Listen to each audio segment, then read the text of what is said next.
Today, let's talk about how the United States, despite seemingly having so many idiots, became the world's superpower. If you watch the news or YouTube, you'll often come across bizarre Americans who lack even basic common sense. Street interviews in the US are full of gems.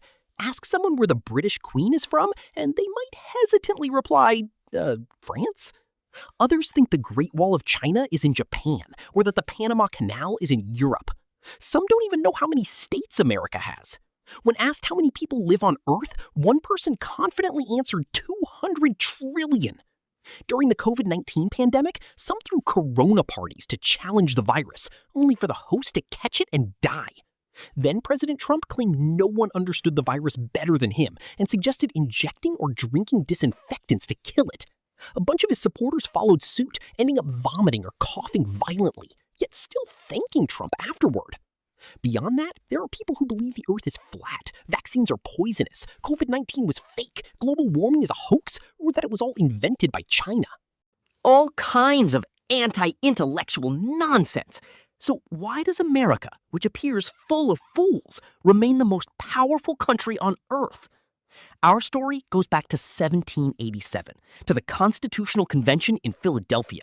America had just won its independence. A group of wig-wearing founding fathers, fluent in Latin, gathered to debate how to prevent this new nation from being ruined by its own people. Someone suggested letting everyone participate in politics. The room fell silent for 3 seconds. Benjamin Franklin put down his pipe, looked up, and said, "Come to Boston and look at the drunks on the docks. I don't want them deciding whether I can buy salt." Everyone nodded vigorously in agreement. They realized there were too many idiots in this country, and they needed to design a system that would prevent even the dumbest among them from blowing everything up. Thus, they created a comprehensive set of safeguards that has lasted over 230 years without collapse or major overhaul. It remains the oldest written constitution still in use today. Simply put, the separation of powers among the executive, legislative, and judicial branches, along with federalism, are the untouchable core principles. While the basic framework stays fixed, the system allows flexibility for changes, like abolishing slavery, expanding voting rights, or adjusting the federal budget. In practice, passing a law in America is extremely difficult. It's not something you can propose today and implement tomorrow.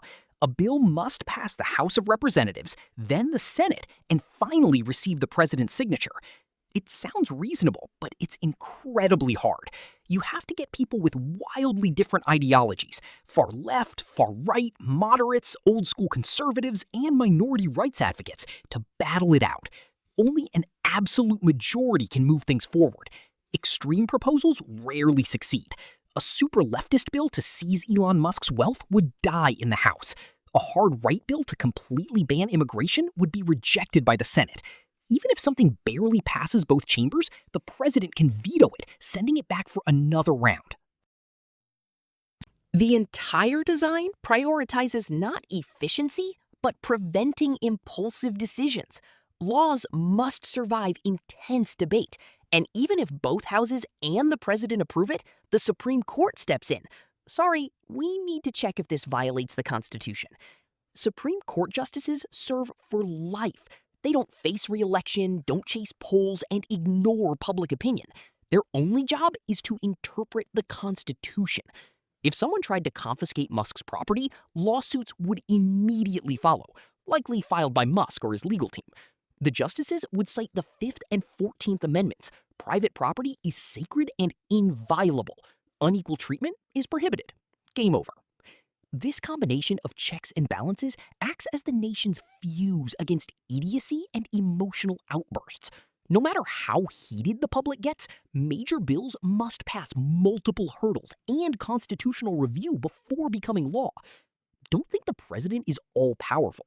In 2017, Trump tried to implement a travel ban and crack down on immigration, but Congress and the courts blocked him repeatedly. He could only rage on Twitter. America's Constitution is also extremely difficult to amend. The process is deliberately strict. You can't just start a petition. You need 2/3 approval in Congress, plus ratification by 38 out of 50 states.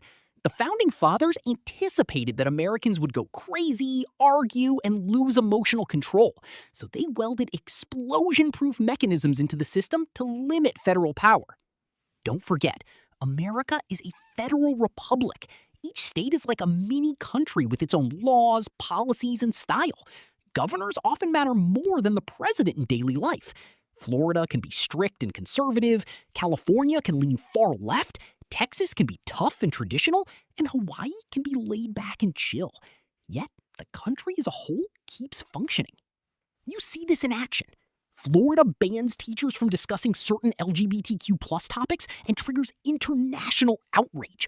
But other states continue holding pride parades. During the pandemic, Texas refused mask mandates, while New York was already rolling out fourth doses. The system is highly elastic. States are self-responsible. You can go crazy in your own state, but you're not allowed to drag others down. Federalism is like a multi-core processor. One state can crash, but the others keep running. The fundamental purpose of these institutions is not to make governance easy for geniuses, but to stop idiots from messing everything up, to make fools harmless so smart people aren't dragged down with them. This is why America has extreme freedom of speech. You can say almost anything. In Germany, shouting Heil Hitler on the street gets you arrested and fined. In America, you can march in Nazi uniforms doing the Nazi salute, and police will even protect your right to do so. The logic is, we're not afraid of you saying stupid things as long as the system prevents you from actually doing stupid things. You might think America became the world leader through sheer intelligence. That's naive. It started with incredible geographic luck, an SSR poll at the beginning. The US has almost everything. Vast oil and natural gas reserves in Texas, California, and Alaska.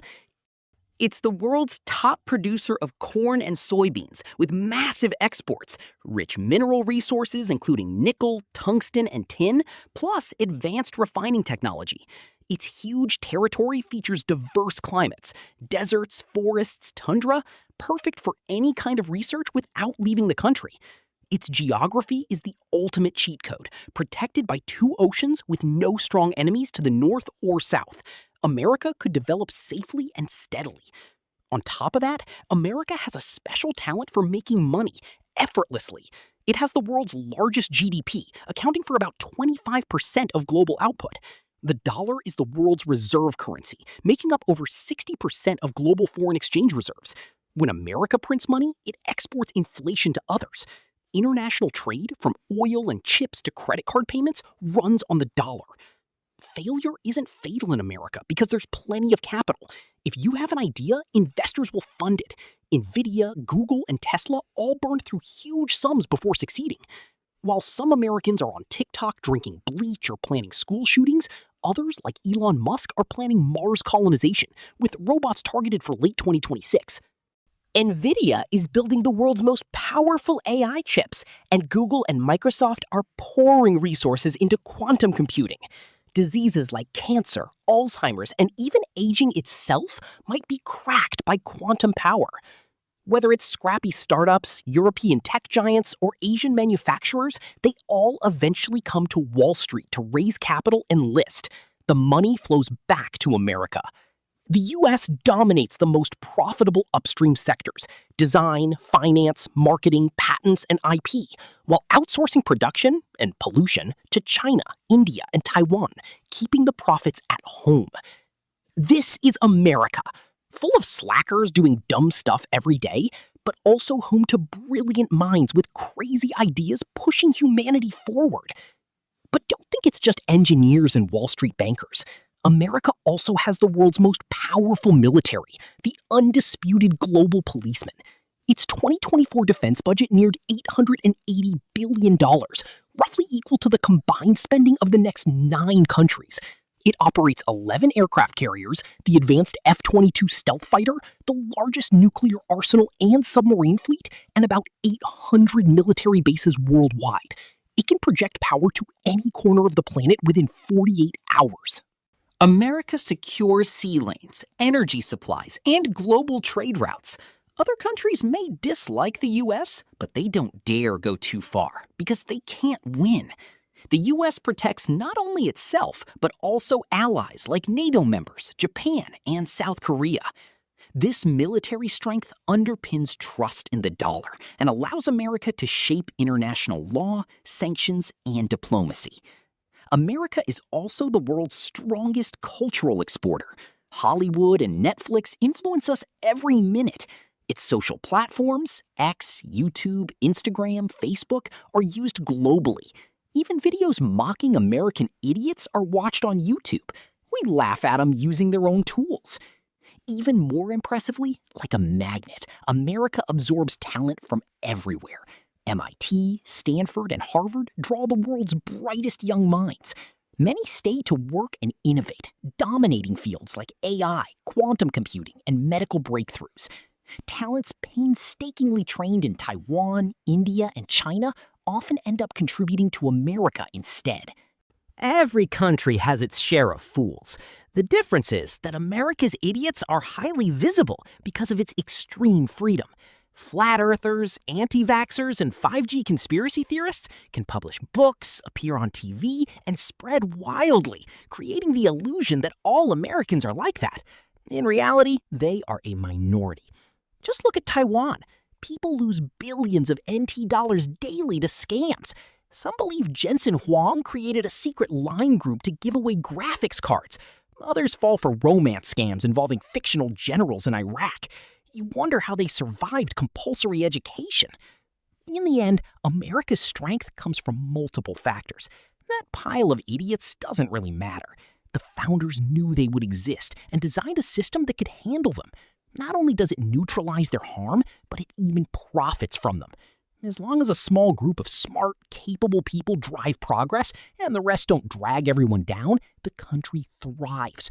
America's system is the ultimate template of elite governance.